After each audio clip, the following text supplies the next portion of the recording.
Okay, we're moving on to the vertical pivoting direct mount socket. This pivot allows the socket to move vertically as opposed to horizontally with the previous direct mount socket.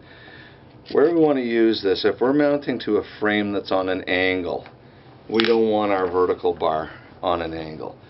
So we're going to demonstrate on the footrest. We would not typically mount to a footrest.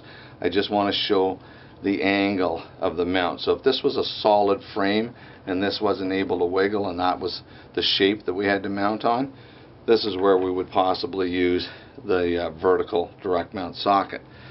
So what I'm going to do is I'm going to mount on there. Now if you just backing up for a second, if I took a standard direct mount socket and put it on there, you can see my vertical bar would be coming off on an angle rather than vertical to the ground. So I want to be able to compensate for that. Using this one, again, we'll take it apart for assembly.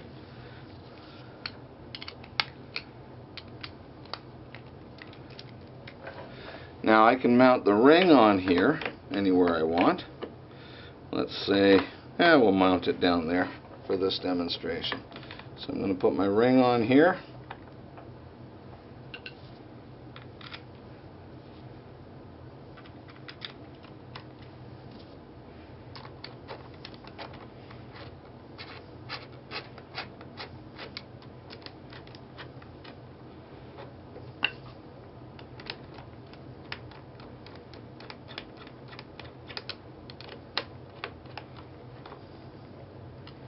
Tighten it up.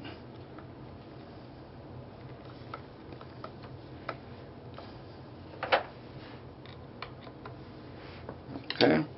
Now again, I want to stress, we would not mount to a footrest. This is showing the shape of an angled front end. This could be a walker, a stroller, a stand, or something with an angled frame on it. Okay. So we've got our ring post on there. Now we're going to take our our vertical direct mount socket. When we put it on here, we can position this wherever we want. So we can roll this around until we're vertical, snug it up,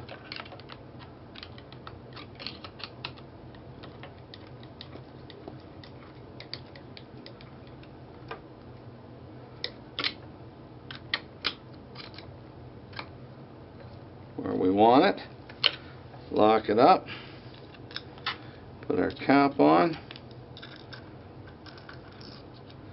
and now we have a direct mount socket that indeed keeps our vertical bar vertical and our arm coming off of it in the vertical position.